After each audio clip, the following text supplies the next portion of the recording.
גם כן מגיע ליום אלו, השקל וצעד ופוסקים בין יום משיח באמצע ימי הספירה, מה יהיה בנגיע לביחס הספירה לאחרי זה, כי אם שבועות אז הספירה רק מדרבנן.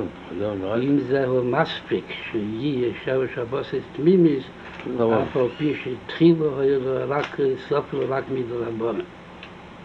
ומתעצים בזה שהספירה זה עניין שאין צורך להיות דווקא בקדושה.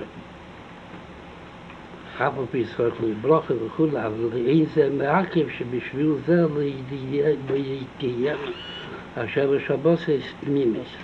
אותה שאלה יש ברב חידה, הוא אומר פעם ישבו בחול המועד פסח ושאלו הרבנים ביניהם, מה יהיה אם המשיח יבוא בחול המועד פסח? אם יקריבו קורבן פסח שני, הרי בעוד יומיים זה פסח שני, מכיוון שלא יקריבו בפסח ראשון בטומאה, אז דנו בזה, כן. אז הוא אומר, בירושלמי, מחלוקת בירושלמי, בין רבי אלעזר בין רבי יהודה, אם יבוא המשיח באמצע היום יבוא המשיח, אם בפסח שני חייבים להקריב בפסח שני. אז הביא מחלוקת, הביא גמרא בבלי, משמע שזה יום טוב בפני עצמו, בשלומים לזה. בסוף כותב הרב חידה, אומר, מה אנחנו מתווכחים הרבה? כשיבוא המשיח נשאל אותו מה עושים. אז זה כבר הלכה למעשה. הוא צריך להביא ראי מן התורה, יהיה אפשר להפסיק כנבואה. אבל לסוף מחלוקת בין רבי אלעזר ובין רבי יהודה יכול לחלוק, יכול לפסוק. אם לחדש אולי לא, אבל לפסוק מחלוקת, אם זה נקרא יום טוב בפני עצמו, זה תשלומים, אז יכול לפסוק. אז בכל זאת צריך שיהיה זמן קדם פסח שני, לפלפול בדובר, אם דינק בפסח שני. זה המפרשים משהו בגודל, כן יגיענו היום עם הטבעי והבוא יום מקוסנו. יום עם טבעי, מה זה הפירוש? אם נזכה שפסח שני נקריב עוד פעם. אז זה מתפולים, כן, למוילים החדושים, מה זה מוילים? הבוא יום מקוסנו. אז הפסח יכול להיות שנזכה לפסח שני. אבל לאחר כן נסעמים נאכל שם מן הצבח מן הפסוחים.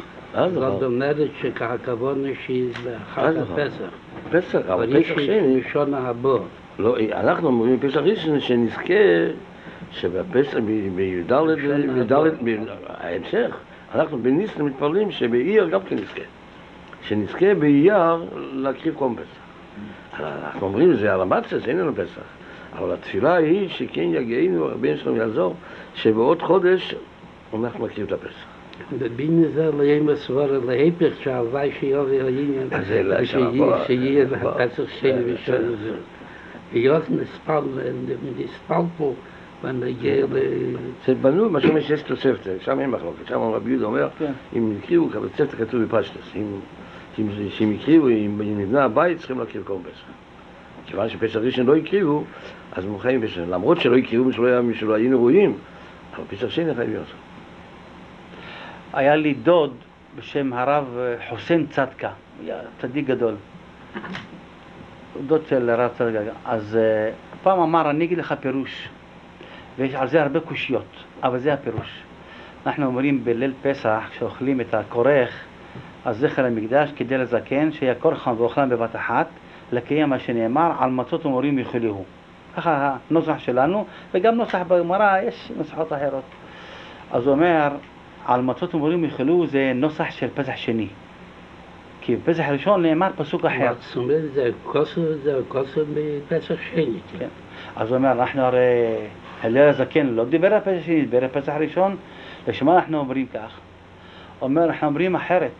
זכר למקדש כדי לזקן, שהיה כל חם וכולם בבת אחת, לקיים מה שנאמר, ריבונו של עולם, יהיה רצון, עכשיו אנחנו לא יכולים, תזכה אותנו לקיים פסח שני, שנאמר, מצות ומורים יאכלוהו. אז כשהייתי לו, אמרתי לו, הרב חידה אומר, מה שאמרתי, יש אומרים שכן, יש אומרים שלא, אומר, אמרתי לך, יש 100 קושיות, אז נשאר לך עוד 99 קושיות. אבל זה הפירוש. קצת שמעתי בין אחי פירוש, לפעמים מה זה מילים אחרים. אבל כתוב במאורס שכל מגיל סטייניס, מי שולם זה שמחה. היום לא, אבל אם נחזור, אז כל מה שכתוב במגיל סטייניס, מה שביטלו את המיידים, זה יחזור להיות מועד. אז זה אנחנו קוראים למיידים החדושים, שאם יבוא המשיח, אז הכל יהפך למועדים חדשים, שעכשיו אין, אחר כך הם מועדים. ואם יובל משיח לפסח שני זה, אז היה זמן להיות צריך לבוא ויהיה לפני זה. יש זמן שהוא יובל ויתפרץ קושיס בבית. היום זה בשבת. היום זה בשבת. שבת זה? זה ערב שבת. שישי השנה. המשיח אין לבוא בערב שבת, צריך לבוא כל פעם ביום חמישי לפני זה. ולהיות לפני זה ביום רביעי, זאת אומרת שאין זמן פוני, זה מוכר בבקר. צריך להתכונן?